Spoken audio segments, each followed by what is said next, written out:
All right, welcome back in. It is the halftime show presented by the Men's Clinic of South Carolina. Tyler Head and Captain Dave along with you here on your Football Friday on the Game, getting you set for another loaded weekend of just football in general now, especially with the NFL back. You've got games all over the place. Of course, you've got tonight's game between the Chiefs and the Chargers in Brazil, which you can watch on YouTube. You got a full slate of Sunday action from 1 through the 8 o'clock window, and then Monday Night Football with the Vikings and Bears wrapping things up for week number 1 of the NFL. And, of course, plenty of college football action here locally, of course, with the Gamecocks and the Bulldogs tomorrow night at 7 o'clock, kickoff over at Willie B. You can listen to all our coverage here on the Game, starting with Gamecocks Game Day with myself and Elijah Campbell. We're going to be live at Jay's Corner Restaurant and Bar at 1015 Rosewood Drive tomorrow afternoon. Come by, hang out with us, get some food, and let's talk some football as the Gamecocks get set for their first home game. I looked this up. In 287 days, or tomorrow it will be 287 days. I think that puts into perspective just how short the college football season is. There's 365 days in a year, and it's been 286 days today since the last time that Carolina played a game at home, that being against Wofford prior to the Clemson game. So, again, the season comes and goes quick, so enjoy every minute of it. Hopefully you'll have a good time out there, tailgating and all that kind of stuff. Weather is supposed to look phenomenal for tomorrow. Kind of the last, I don't want to say phenomenal, maybe a little bit too hot for some folks, but the last little bit of summer, funny enough, it would come on the first Saturday that Carolina's playing a game back at home. But look at this now, weather's around 90, a little bit of a mix of cloud and sunshine, but should be a great day for football. And, of course, the weather will cool off a little bit more once the sun goes down for that night game tomorrow over at Williams-Brice Stadium. So looking forward to all that. We'll get back into some things that Carolina needs to be looking at coming up for tomorrow's game and for the rest of the season. Going back to Carolina calls with Coach Beamer. Dave, if I could get cut number 3 here. This is Beamer talking last night about the need to be better on first downs for this team. Yeah, everybody needs to be better. There's no question. Give Virginia Tech credit. They had some, they got us at the point of attack some and had some good plays, and we didn't. But there's no question. We can't make a living in third and longs. I don't care who you are as an offense. That's tough. So we've got to do a great job on first down and second down. That's game plan, the calls we're making within the game, how we execute what we're doing, and certainly confident we will be. Everybody's going to against us because of Norris. They're going to load the box and they're going to try and stop the run and get us in situations where they can rush the passer, but that's no secret. But we've got to be better, and confident we will be. You got to win first and second downs, put yourself in more manageable situations when you get to third, because that opens your playbook up that much more. When you're in 3rd and 8, 3rd and 9, 3rd and 10, well, your kind of only option is to throw, and ideally throw farther than the line of scrimmage, or at least closer to the line of scrimmage. So that does limit your playbook a lot more than, 3rd and 3, 3rd and 2, those kind of things, where if you wanted to run, if you wanted to do some stuff out in the flat, screens, those kind of things, you could certainly do that and still be able to get first down. So that's something that Carolina struggled with a lot last year, was getting in third and long situations. 7.5 was their average third down distance against FBS opponents last year. They're about middle of the road in the SEC when it came to converting third downs, and I think that's a big reason why. And Sunday didn't get off to the greatest start. Average distance to go on third was 9.3, and they only converted 1/3 of their third downs, going 4 of 12 in that game. And, tomorrow doesn't fix anything if you go out there and convert 80% of your third downs and your average distance to go is like 4.5, but it does give you the confidence of your ability to do that right. And from a play calling standpoint for Mike Shula, ideas of, hey, what works on first and second down that could benefit you later on down the season is also a possibility as well. So it's little things like that you're trying to fine tune and, get figured out ahead of what's going to be a very tough slate of conference games in the SEC. You don't have your toughest ones first, which is good, and that's not disrespecting, Vandy or Kentucky or Missouri, but those seem to be a little bit of lighter on the SEC side of things compared to what you're going to see with LSU and Oklahoma and maybe Alabama. We'll see how good they are by the time that game gets around, but you know what I mean. That kind of a constant flow of ranked teams that you're going to be facing later on in the year. So you want to get those kind of things figured out, and that can be one of the objectives for tomorrow for South Carolina in week number 2. One more cut here, Dave. Number 8 as Beamer talks about things to improve on overall in week number 2. Really just continuing to be better. We told our guys, there's a lot of guys, as I said earlier, that played in their first football game Sunday, either as a college football player or as a South Carolina Gamecock. So they've got all that out of their system now, and now they get to come back home and in front of a sold-out Williams-Brice Stadium for game number 2. But every position, as a player, coaches, we all can be better this week. So I wouldn't say there's necessarily one thing. We've just, we've certainly got to be more efficient, more consistently offensively and defensively. We talked about some of the things earlier, and even special teams. For as good as we were on Sunday, there's a lot to improve on. So we're not sitting around patting ourselves on the back this week. We've got another opportunity on Saturday night to be better than we were last week, and that's the whole key for us, is to be better this Saturday night than what we were on Sunday as a football team.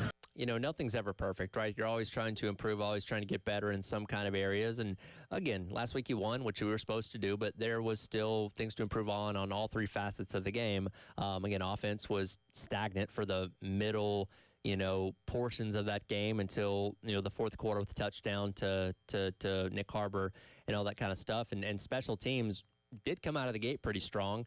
You did hear Joe DeCamillis, though, talk about, Mason Love maybe not nailing some of the punts the way he wanted him to, getting some fortunate bounces and rolls and all that kind of stuff. And, of course, Vakari Swain's great punt return really kind of set the bar high for special teams on the year. But one thing as well that I heard Joe DeCamillis talk about early on in the week when talking to the media was the possibility of having multiple kickers. Right? We only saw William Joyce trot out for a 27-yard field goal last week, which he made inside the confines of Mercedes-Benz Stadium, where you're not worried about weather and all that kind of stuff. I do wonder, though, is there a possibility, even for tomorrow, that you could see multiple kickers get used if maybe they feel like Mason Love's a better long-range kicker, or Max Kelly, or whoever, I do think tomorrow is very valuable from the standpoint of William Joyce getting more experience, because regardless of who won that kicking battle, they will have never played college football when the season started, and that was the case for William Joyce. Got out there, made his first field goal, and obviously kicked the extra points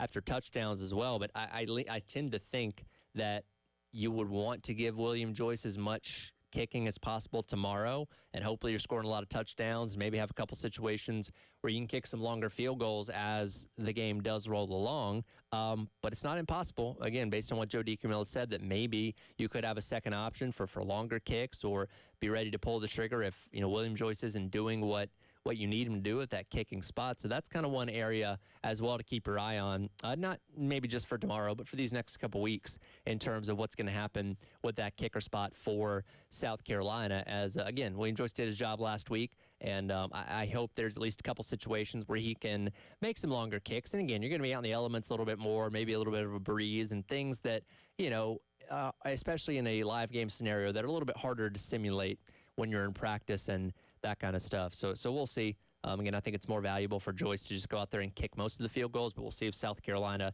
has different thoughts and might be able to try out a different kicker at some point, depending on how things are going tomorrow night against South Carolina State. It's not the best lineup for week number 2 in college football, but there are a handful of intriguing games at the very least, which we'll get into coming up next.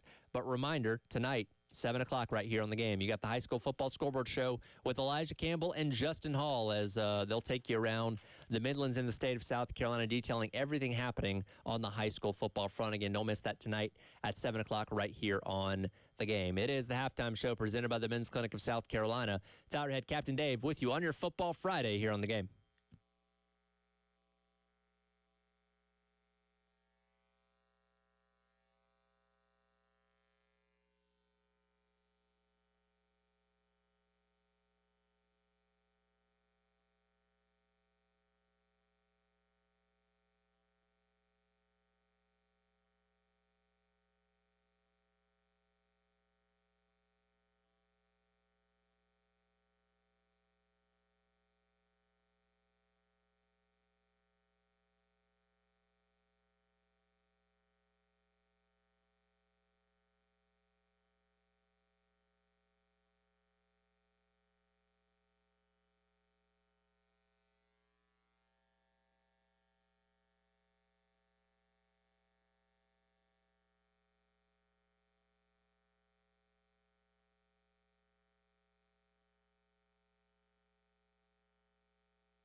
All right, welcome back in. It is the halftime show presented by the Men's Clinic of South Carolina. Tyler Head and Captain Dave, along with you, wrapping up or getting close to wrapping up your week here on The Game, as again, Carolina and SC State tomorrow night, 7 o'clock, right here on The Game, as the Gamecocks look to start the season 2-0 and will play as a top 10 team for the first time in over a decade over at Williams-Brice Stadium. And again, we hope that continues as this season can be as good, if not better, than the last one was. Last week, for week number 1 in college football, we were treated to such a great slate of games. You had so many great matchups, pitting top 10 teams against each other, LSU and Clemson, Miami and Notre Dame, obviously Texas and Ohio State as well.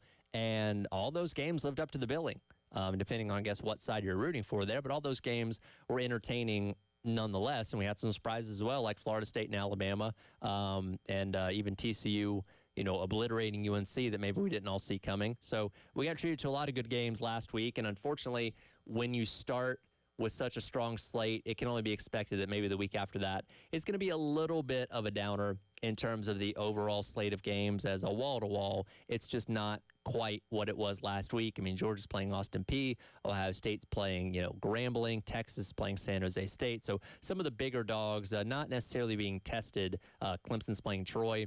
Some of the bigger dogs not being tested, for the second week in a row, or not being tested in week number 2 after being tested well in week number 1. But there's a couple of games that are intriguing, to say the least. And we'll start off with where College Game Day is going to be tomorrow, that being Michigan paying a visit to Norman, Oklahoma to take on the Oklahoma Sooners. Trae Young, former, of course, Oklahoma basketball star, now at the Atlanta Hawks, going to be the guest picker on game day tomorrow. The first game day, by the way, without Lee Corso, officially official, which that'll be its own thing to take in and experience tomorrow morning. But you've got this matchup between two teams that I think are both trying to prove something, right? Last year was rough for both of them in their own degree. You had the hangover, the slump after the championship for Michigan, which was to be expected. Look, Jim Harbaugh is one of the best coaches of football of this generation. He won the national championship, went on to the NFL, and handed the reins over to Sherrone Moore. And J.J. McCarthy at quarterback was drafted very highly by the Minnesota Vikings, so you knew there was going to be a little bit of a step back. I don't know if people saw it being the step back that it was. Now, they did end the year strong, taking down Ohio State and Alabama in consecutive games. But it was still an underwhelming year in a lot of ways for a team that had previously won the national championship. And now you've got Bryce Underwood, who was paid a lot of money to come in there and be the savior of Michigan's offense. Because last year, with guys like Davis Warren and the like, Alex Orji, they couldn't seem to throw the forward pass to save their life. So Bryce Underwood, who looked good in his first start against New Mexico last week, is going to be really tested for the first time. Because here's the thing. We know Oklahoma's always going to have a good defense, and vice versa. We know Michigan's always going to have a good defense. So both these quarterbacks going to be tested in this game. But going back to the head coaches, like Sherrone Moore's not on as tough of a hot seat as, Brent Venables. Now, if Sherrone Moore, perennially puts in 7 and 5 seasons or something like that, then, yeah, they'll run him out of town after a couple years. But he's not there yet because this is only his second year as a full-time head coach, and he's going to miss a couple games after this with his little self-imposed sabbatical. But I think Oklahoma is in a much more desperate situation to win because this could kind of be it for Brent Venables out there if things don't turn around, because they've underachieved in 2 of the 3 seasons that he's been at the helm there in Oklahoma. And if they lose this game by a couple of touchdowns, that starts those uncomfortable conversations again, as they're going to once again have a very difficult slate in the SEC, which includes coming here to Williams-Brice Stadium coming up in the middle of October. But focusing on the quarterbacks, again, you have a Bryce Underwood that looked good in his debut last week against New Mexico, but this is a different animal. You're going into a tough environment, out there in Oklahoma, taking on a good defense or maybe a great defense. We'll see. And that's going to be a real litmus test to how good this kid is this early on in his career. And on the other side of things, you have John Mateer, right, who was probably the most hyped transfer quarterback in the entire offseason, much like his, former teammate Cam Ward was the year before, where you have this guy that comes over from Washington State that lit it up last year coming to a place that needs quarterback help to try and get that program back on track. And I'll give him credit. Last week, he looked really strong against Illinois State. 30 of 37, 392 yards, 4 touchdowns, I believe. Excuse me. So he looked the part. Again, that's Illinois State. I'll take that with a grain of salt. This is your chance to do it against a quality defense. And the one knock on John Mateer when he was at Washington State last year was his inability to perform the same way when they took on, tougher Power 4 level competition, because he was lighting it up against the Pac-12 / Mountain West teams that he was playing a season ago. But when you look at his games against teams like Washington and Texas Tech, games that Washington State did end up winning, his performance overall was not great.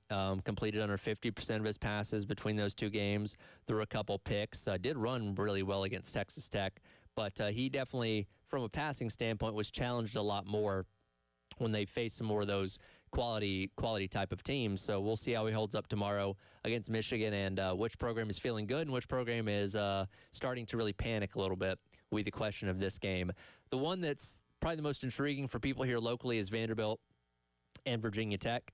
Of course, VT, you beat them last week, and you feel like that game should have been a little more in the favor of the Gamecocks in terms of what the final score was, but you still won by 13 points. You covered the spread at the end of the day for those that matters to. And you saw flashes of what Virginia Tech is capable of. Cameron Drones at quarterback, their defense, and all those kind of things. Now they're getting set to take on a Vanderbilt team that last week, I think it's with Charleston Southern, whoever they played, and beat them pretty soundly. Diego Pavia looked like Diego Pavia. So we didn't learn a whole lot about Vandy in week number 1, but they are a team that is more of a hot commodity going into a year than they have been in a very, very long time because of what they did last year, beating Alabama, playing Texas tough, and all those kind of things. So this isn't your, dad's Vanderbilt team anymore that's just a pushover and going to get steamrolled by whoever comes and plays them. And this is a tricky game. Last year this game was played in Nashville, and Vanderbilt was able to escape with the overtime win in week number 1, and now you're going to Blacksburg. And there was some shakiness to Virginia Tech last week with drop passes and stuff like that, which are things that you think will be smoothed out a little bit and corrected as the season goes along. So what's it going to do for that team and Brent Pry to be back at home taking on an SEC opponent for their first home game of the year at night? It's going to be at the same time as Carolina and NC State. So I'm intrigued. This one could go either way, and it will give you an opportunity to, if you do get to watch any of that game, to advance scout a little bit of what Vanderbilt brings to the table and see how they fare against the exact same team that Carolina was able to beat the other day in Mercedes-Benz Stadium. And here's one that is particularly intriguing. Arizona State going to Mississippi State. Arizona State, of course, made the college ball playoff a year ago. Mississippi State is right now in the doldrums of the SEC, trying to rebuild after the fallout of the Mike Leach passing, what Zach Arnett did to that team in 2023, and Jeff Lebby taking over. Quite frankly, a mess, trying to rebuild it, kind of from the ground up. But there's a lot of people that are leaning towards Mississippi State in this one. They think that environment with the cowbells, which Arizona State has tried their best to prepare for. It's not easy. It's hard to simulate. I know they've got assistants and staffers out there ringing the cowbells, but it's not going to quite simulate what you're going to deal with in Davis-Wade Stadium, coming up, tomorrow night. It seems like a trendy pick for an upset. I don't think that'll happen. I think at the end of the day, Arizona State is still the more talented team. Sam Levitt, still at quarterback from a year ago and all that kind of stuff. Kenny Dillingham, who I believe is a really, really good head coach and going to be around and very successful in college football for a very long time. We'll see how they fare, there. But that's one you got to kind of keep your eye on to make sure you don't see Arizona State chirp up on a team like Mississippi State that coincidentally shouldn't end up being too much of a problem. And then Ole Miss going to Kentucky for the revenge. Last year, Kentucky beat them in Oxford in a game that I still can't figure out how that happened because of how bad Kentucky ended up being and how good Ole Miss ended up being, and that was the game that kept them out of the playoff. They win that game and all the others, then they're 10-2 and they're in the playoffs, zero question about it. And maybe an Indiana or an SMU gets left out, whatever it may be, but they're going to be out for blood tomorrow. I would imagine that as they try and get their revenge on a Kentucky team that beat them a year ago that's trending in the very much the wrong direction. Outside of that win last year, Kentucky didn't have a lot to hang its hat on, and the days seem to be kind of numbered for Mark Stoops out there with Big Blue Nation. We'll come back. We'll wrap up the show, get some final thoughts and keys, as well as score predictions for tomorrow's game, South Carolina and South Carolina State. That's all coming up next. It is the Halftime Show presented by the Men's Clinic of South Carolina. Tyler Red, Captain Dave on your Friday on the Game.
right, welcome back in. Halftime show presented by the Men's Clinic of South Carolina.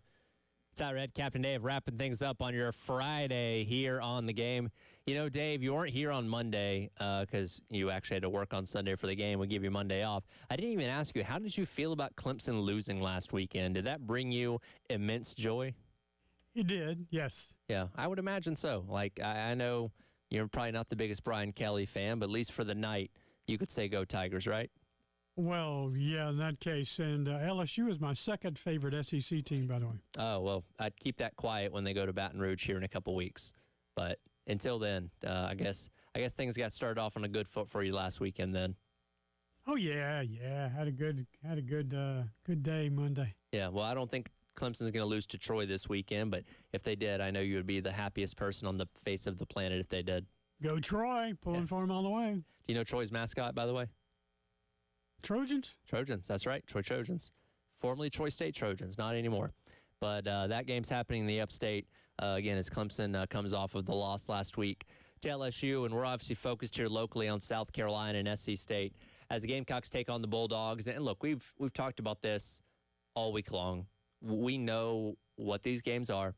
We know what their purpose is for both teams. Like, again, for Carolina, it's the ability to get some reps. It's the ability to hopefully go deep into your depth chart and allow a lot of these younger guys to play, or guys that have transferred in that you haven't gotten to see quite yet. And for SC State on the other side of things, obviously, it's a nice check. They're going to get a nice payday out of this. And for them, as we went over with Ernest Robinson a little bit earlier on in the show, it's the ability to play in a tougher environment. It's the ability to experience the lights and sounds of a place like Willie B that can, make you prepared for the tough games they're going to play this year within their own conference, around their slate. So there's objectives on both sides. And for those guys at SC State, it's your ability to maybe show out and maybe impress somebody on, the Power 4 / SEC level when it comes to how you play tomorrow night against SEC competition like South Carolina. So going to be intriguing to see how this game shakes out. As far as keys for South Carolina, obviously don't get injured, right? This is the last. You don't want anybody to get injured anyway, but this is the last game you want to see somebody go out with an unnecessary injury or tweak something that's already aggravated, which goes back to what we've talked about with Judge Collier and JT Gear and guys like that are already a little bit banged up coming away from week number 1. Sit them. I don't need to see them. Carolina's going to be fine without them. If anything, it allows some of those younger guys to step into those roles and see what they can do when the opportunity presents itself to them. And then I want to see some of these younger guys get to play. That's something that I look at as a key, not only for this game tomorrow, but for your entire season, because we've talked about it so much in the offseason, especially when it comes to like the freshman receivers and stuff like that, guys that you think are going to have a big impact on this team as the year goes along. And yeah, it's not like you're going to adjust your depth chart necessarily based on what these guys do against a team like South Carolina State, but can give you a little bit more insight of, hey, we like what we see out of this guy in a game situation, or that guy. Donovan Murphy obviously got a catch last week. We'll see how some of these other guys may fare if given the opportunity coming up tomorrow. And just play clean, sound, fundamental football. We saw last week you had some procedural issues, like Dylan Stewart lining up offsides a couple times, those kind of things, delay of game that was coming out of I think a TV timeout, if I remember correctly, like those kind of things that you can't do. And not that they're excused in week number 1, but things that you don't want to see happening as the season wears on. So having a good, clean game from an efficiency standpoint like that, I think is very important to South Carolina as well. I do think this game is going to be one that Carolina does win comfortably. 45-6 is my final score prediction. And I said 6 specifically for a reason, because I think Carolina has the ability to continue on what it started last week, where they held Virginia Tech out of the end zone for all 4 quarters, which I don't care what Power 4 team you're playing. If you can hold them from crossing the goal line over the course of an entire game, you have certainly accomplished something. And this challenge not going to be as tough against SC State, but I think if you can roll into the Vanderbilt game coming up next week, being able to tout, hey, we haven't allowed anybody to cross our goal line in the first 8 quarters of the game, that's something that you can be proud of, kind of a badge of honor that you can wear for this upcoming season as it rolls along, and something that, does give you momentum, regardless who the opponent is. Being able to say you shut out another team from scoring a touchdown is something that I think can really juice your defense up a lot, and I certainly hope to see that coming up tomorrow. Again, things will get rolling tomorrow afternoon with Gamecocks Game Day. Myself and Elijah Campbell. We're going to be live out at Jay's Jay's Corner Restaurant and Bar, which is at 1015 Rosewood Drive. From 2 until 4, come by, hang out with us, and we'll get you set for the Gamecocks and the Bulldogs. Tomorrow night, network coverage takes over at 4, and then kick is at 7 o'clock over at Williams-Brice Stadium. Looking forward to that. Looking forward to seeing some of y'all out there tomorrow as we make our return to Willie B for the Gamecocks, and should be a fun weekend ahead. So enjoy it, have fun, be safe, and we'll talk to you Monday. Coming up next, it's Jay and Terry with the Halftime Show on your Football Friday on the Game.